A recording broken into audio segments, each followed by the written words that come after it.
You swore. It's becoming a habit. I'll survive. I will survive.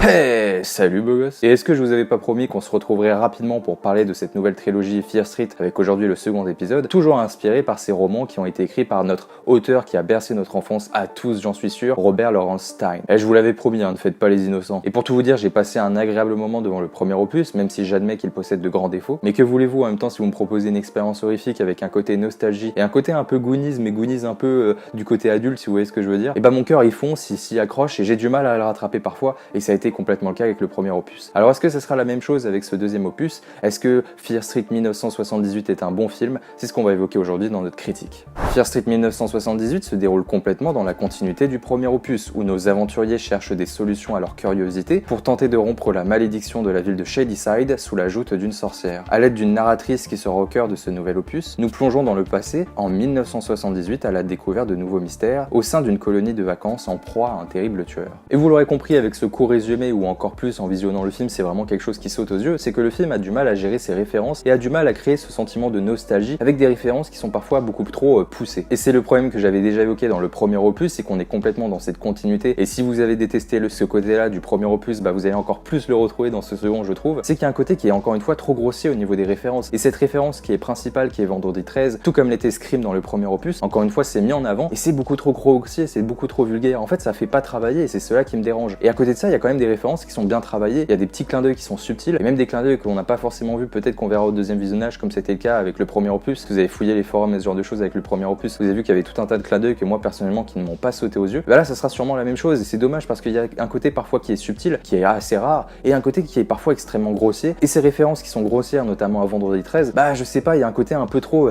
tiens, je te claque des doigts devant la gueule, regarde c'est ma référence, t'as compris ou pas? Est-ce que t'as compris? Et ça c'est quelque chose que je comprends pas, parce que les mecs ça se voit qu'ils aiment ça, alors ils devraient encore plus le travailler et rendre la chose plus complexe. Et je pense évidemment au côté sac à patate qui rappelle énormément Jason dans sa première forme au sein de Vendredi 13, et il y a aussi un plan dans ce nouveau Fear Street qui rappelle énormément Vendredi 13, avec notamment un tueur qui tente de noyer une personnalité dans un lac. Le lac, on dirait vraiment que c'est une suite de Vendredi 13, presque comme si on était dans la continuité, et c'est presque parfois étrange. En bref, c'est toujours trop grossier, et le réalisateur, encore une fois, il essaie de nous faire des clins d'œil qui sont pas subtils, et c'est chiant. Et à côté de ça, les personnages manquent parfois de subtilité, ils ont encore de gros clichés qui sont véhiculés derrière eux, mais c'est en même temps des clichés qui sont cohérents avec l'époque qui nous est présentée, donc à la fois ça va. Et on a également une histoire qui a une trame narrative qui est très intéressante, remplie de mystères, mais qui est parfois extrêmement grossière, donc c'est encore des défauts qu'on retrouvait dans le premier épisode. Et en même temps, c'est des défauts qui sont extrêmement liés à ce genre de film, à ce côté très horreur, à ce côté un peu slasher. Donc on se demande même si le réalisateur n'a pas voulu faire exprès pour vraiment faire une grosse référence à ses anciens films. Et vous voyez, j'ai commencé d'une façon extrêmement négative, mais malgré cela les amis, et là on va passer au côté plus positif, à un côté plus cool de la critique, et là on va passer un bon moment, toi et moi, en se regardant d'une chaîne YouTube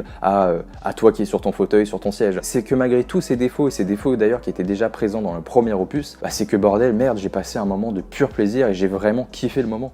Fear Street 1978 manque de subtilité mais me propose une aventure qui me ramène une nouvelle fois à mes premiers films d'horreur, tout en mélangeant ce sentiment de nostalgie à des séries télévisées de ma jeunesse comme Chair de Poule. C'est un style et une ambiance qui est profondément développé dans les films Fear Street et que l'on retrouve encore plus assumé dans ce deuxième opus. Et une chose qui m'a marqué et qui m'a profondément sauté aux yeux, c'est le fait que ce nouvel épisode de Fear Street, il est beaucoup plus rapide dans l'idée, beaucoup plus vif, beaucoup plus instinctif, peut-être même un peu plus brutal dans l'idée. Il y a quelque chose de plus rapide, quelque chose même qui fait beaucoup plus assumé. Et en fait, j'ai essayé de trouver une réponse à pourquoi j'ai trouvé ce deuxième film beaucoup plus assumé, beaucoup plus brutal, beaucoup plus efficace en fait dans sa forme. Et c'est très simple, c'est que le premier opus, il avait une sorte de contrainte. Sa contrainte, elle était extrêmement simple, c'est qu'elle devait poser les fondements d'un univers, poser les bases, une sorte de grosse introduction avant de pouvoir les étayer dans les autres suites. Ce qui fait que ce deuxième opus n'a pas à faire ça puisque t'es déjà rentré dans l'univers, tu connais les codes, tu sais comment ça marche. Et en fait, ils peuvent aller directement dans le vif du sujet, là où le premier film était sans cesse en train d'essayer de nous introduire les phénomènes et ce genre de choses. Ce qui fait que ici, en fin de compte, on te propose un univers qui va se développer, qui va s'enrichir, dont tu connais déjà les bases, et donc le film n'a pas besoin de faire cela. Et ce film ne se destine pas du tout à quelqu'un qui n'a pas vu le premier épisode, c'est pas un one shot, c'est vraiment une sorte de série en 3 films. C'est pas vraiment 3 films qui sont séparés. Et ça j'adore, et surtout qu'il y a un côté un peu plus cinématographique. J'aime les suites qui prennent en compte les faits que tu as déjà vu la précédente, et pas les suites qui essaient de faire une sorte de standard comme si tu n'avais pas vu les autres, et qui doit l'introduire à tout le monde, à un grand public. Je trouve ça un peu inutile, et ça sert à rien de faire une trilogie si tu fais ça. Et ça, ce deuxième opus l'a très bien compris, ce qui fait que le film est beaucoup plus fou dans son narratif, dans ses péripéties, dans son aventure, et surtout dans son ambiance. Et ce que j'aime également, vraiment, c'est qu'on sent vraiment qu'il y a une histoire qui est principale, il y a une ligne directrice qui va réunir l'ensemble de cette trilogie. Pourquoi tu regardes ce deuxième épisode? C'est pour avoir les réponses qui ne sont pas apportées dans le premier, et ainsi de suite jusqu'au 3, et en même temps c'est plutôt logique, tu vas me dire. Mais en fait, cette ligne principale qui réunit les trilogies, et ben en fait avec chaque épisode, que ce soit le premier ou le deuxième, et on verra encore une fois pour le troisième, et bien elle est enrichie cette ligne principale par des aventures qui sont en quelque sorte secondaires. En fin de compte, il résout les mêmes problèmes, que ce soit ces différences de génération, ils sont tous liés à cette histoire principale, mais on a tous une vision qui est différente. C'est comme si c'était une aventure qui était reliée par un seul fil, mais en même temps ce sont des aventures qui sont complètement différentes. Et c'est ça, ce côté-là que je retrouve beaucoup dans Fear Street, et je trouve qu'il donne un côté presque comme une sorte de mythologie, même si le terme est un peu trop extravagant, mais vous voyez où je veux en venir, j'espère. Et ce qui fait que l'univers et l'ensemble de cette construction qui est fait avec Fear Street et au sein de cette trilogie, eh bien vraiment il prend encore plus de substance avec ce deuxième opus. Je trouve qu'il est beaucoup plus enrichi. Et c'est là où je vais rentrer dans des arguments qui sont personnels, mais j'ai largement préféré le second opus. Entre son ambiance de camp qui me ramène à des anciens films d'horreur que j'affectionne particulièrement, ainsi qu'à des séries comme American Horror Story 1984, sans oublier les personnages qui, même si on connaît en partie la fin de leur aventure, puisque le film se déroule dans le passé, ils restent quand même attachants et incarnent une forme de plaisir dans leur suivi. Et puis surtout, le film a l'intelligence de laisser quelques pistes de réflexion, il ne répond pas à l'ensemble des mystères. Et d'ailleurs, c'est peut-être une forme de déception, et je peux totalement comprendre, c'est que les mystères n'auront pas forcément des réponses. Il y en a quelques-uns peut-être, mais il y en a quelques autres qui sont peut-être même plus importants, qui manquent encore, je sais pas, il manque de substance encore, et ça se ressent. On voit vraiment que c'était construit comme une trilogie, et que l'ensemble cherche à aboutir au troisième épisode, le dernier, qui sera une sorte de réponse à tout, en tout cas on l'espère, et franchement ils ont pas le droit de se foirer de ce côté-là, sinon ça va être une grosse déception. Mais ce qui est intéressant, c'est qu'on sent que cette construction elle monte crescendo vers une sorte de résolution finale, et que tous les événements qui sont encore une fois non aboutis dans ce deuxième opus, eh bien vont aboutir au troisième, qui va être une sorte d'explosion des mystères, j'espère en tout cas. Et d'ailleurs cette déconstruction dans un ordre déchronologique, je la trouve très intéressante, parce que peut-être qu'on va pouvoir considérer le troisième film comme premier, et le deuxième film toujours le deuxième, et que le premier film qui est sorti, on va pouvoir considérer comme le dernier. Peut-être qu'on pourra le regarder dans l'ordre chronologique par rapport aux dates, et ça va être très intéressant. Attention, on s'égare, alors on va plutôt revenir sur Fear Street 1984. Bah écoutez, c'est un épisode qui est dans la continuité du premier opus, et ce que je trouve extrêmement intéressant. Et en fait, je pense que c'est ça qui me fait profondément aimer ces deux films, c'est qu'en fin de compte, on est dans des films qui peuvent paraître, quand tu regardes d'une façon très reculée et au loin, on comprend que c'est une forme de slasher, que ce soit des références aux anciens films qui sont les ancêtres des slashers, ou encore une fois les slashers plus modernes comme Scream. On est vraiment dans ce film qui est plutôt basique. Mais en fin de compte, Fear Street va beaucoup plus loin que ces films en quelque sorte, puisqu'il greffe une touche de fantaisie, plutôt de fantastique, Ce qui fait qu'avec ce deuxième opus, c'est encore plus insisté, mais c'est qu'on n'est pas du tout dans une simple histoire de slasher avec un meurtrier. Il y a une histoire qui est fantastique qui est derrière. Ce qui fait qu'en fin de compte, les tueurs sont une forme de prétexte à quelque chose d'autre, à quelque chose qui est plus grand, plus complexe. Et c'est là où je parle d'une forme de mythologie, même si encore une fois le terme est peut-être un peu trop présomptueux, mais c'est un univers qui est beaucoup plus complexe et je trouve beaucoup plus intelligent à développer, se servir de tueurs, se servir d'une forme de slasher pour développer un univers fantastique. Bah là, c'est une proposition qui est complètement unique, on n'a jamais vu ça. Ce qui fait qu'on pourrait parler de plusieurs niveaux horrifiques qui est plutôt pour partir du rationnel pour aller vers l'irrationnel, et la saga développe ce nombreux thèmes,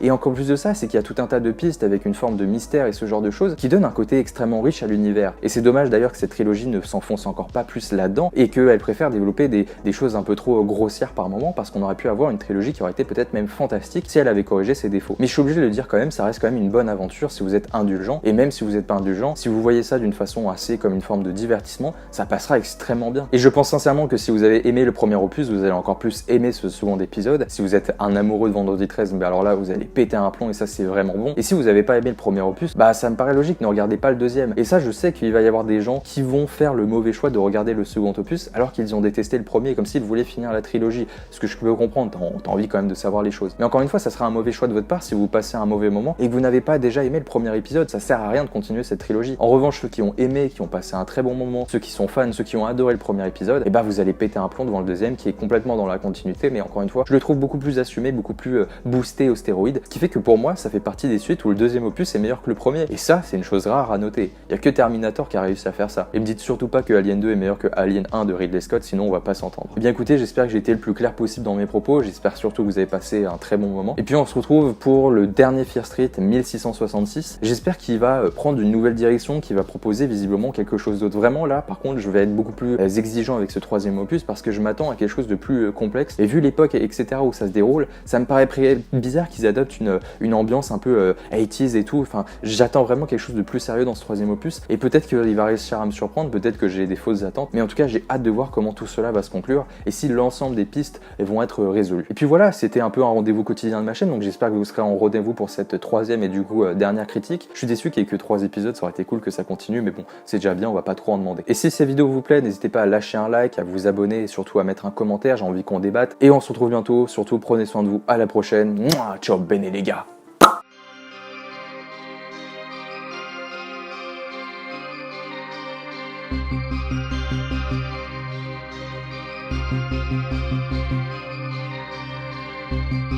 Hey.